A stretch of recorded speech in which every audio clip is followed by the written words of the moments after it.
Alright, I'm back with another unboxing video from Whatnot purchases that I made this week. This is a bigger bubble mailer.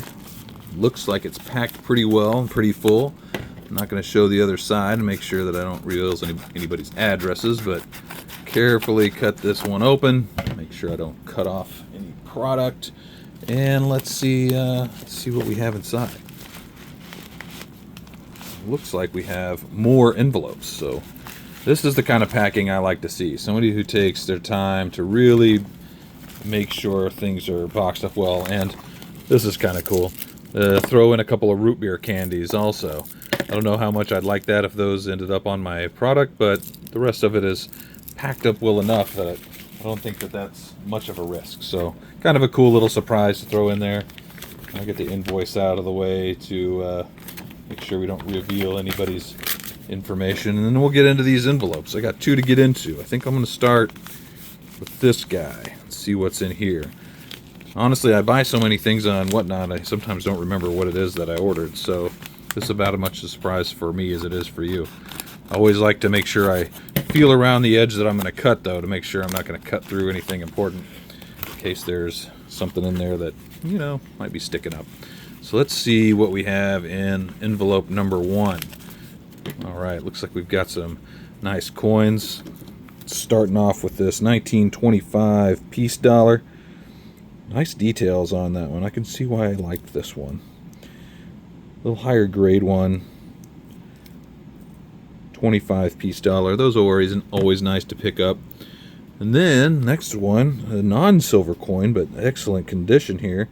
It's a 3-cent nickel.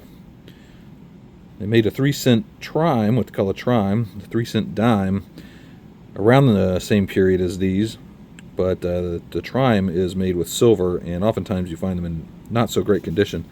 These are also often not in great condition. This one's great. You got full lines through the columns on the back to form the 3. You've got easy to read Liberty there on the headpiece, as well as all of the lettering and date on the front. This is going to be a higher grade coin. I'll go through a little bit later with a closer eye and try to get a better grade on it. But this one is going to go in the permanent collection, I'm pretty sure. That's a nice 3-cent nickel.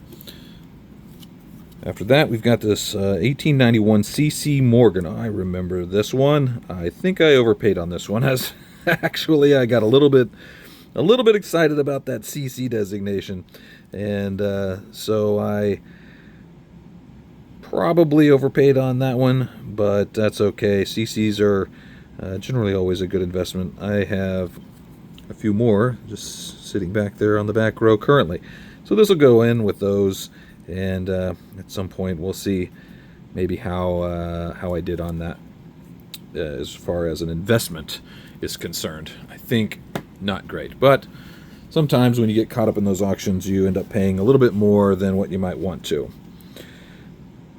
Here we got a Booker T. Washington commemorative, 1946. This one's not in great condition. A little bit of toning, though. Some people like that. But anytime I can pick up one of these commemoratives, I think it's a good deal. Or if I can pick one up at a good price anyways, I like to pick those up. I get quite a few requests for these in my Whatnot shows, and so I'd like to have some on hand pretty much any time somebody wants to come and make a request for one. So now I have one to add to the collection. And the last thing that came out of that envelope is a kind of rough 2-cent piece. Actually, the front side it's really just the rim. The rim is dinged up quite a bit, but when you can get a 2-cent piece that has a clear "we" on the front, that's worth picking up.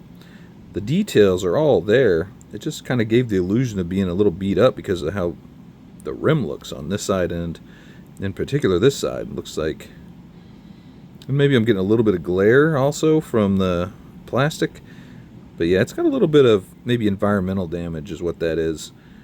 But overall, the details on this are actually quite nice, so I'm happy to have that one. Last thing we'll open up is this package, and we'll see what got put in here. It looks like a mint set or two. Yeah, so we're starting off with a 1968, so that's going to have the 40% silver $half in there. Even this didn't come with the packaging, but a nice proof set with the silver 68 in there, and all of these look really nice. So sometimes I'll crack these out and sell them individually, because if you're looking for these for a set, or you just want a really nice example of these coins, those proofs are beautiful to put into books. And then I've got a silver proof set as well, a 96. So that's going to have a silver half, quarter, and dime included.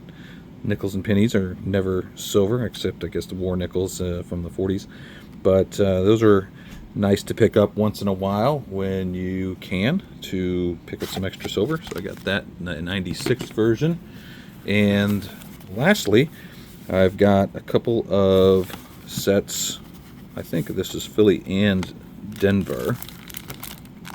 Yeah, 1970 mint set with both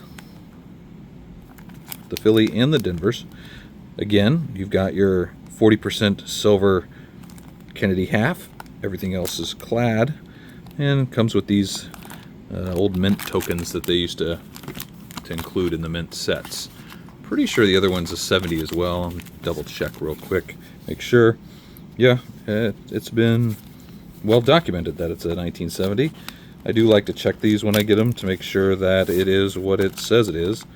And in this case, I guess we're just looking at the Denver. I think that was supposed to have the Philly in it too, so I don't know if I'm missing something, but I might have to go back and check the video of when I purchased it to see if I might be missing a piece out of here. But the most important piece is that 1970 silver $half, the 40% half. So I'm glad to see that that is included at least, and I may need to go back and check the video to see if there's something missing there. Maybe I'll have an update video on that one a little bit later. Alrighty, that does it for this unboxing. If you like to see more of these unboxings, then don't forget to like and subscribe, and I will see you in the next one. Bye-bye.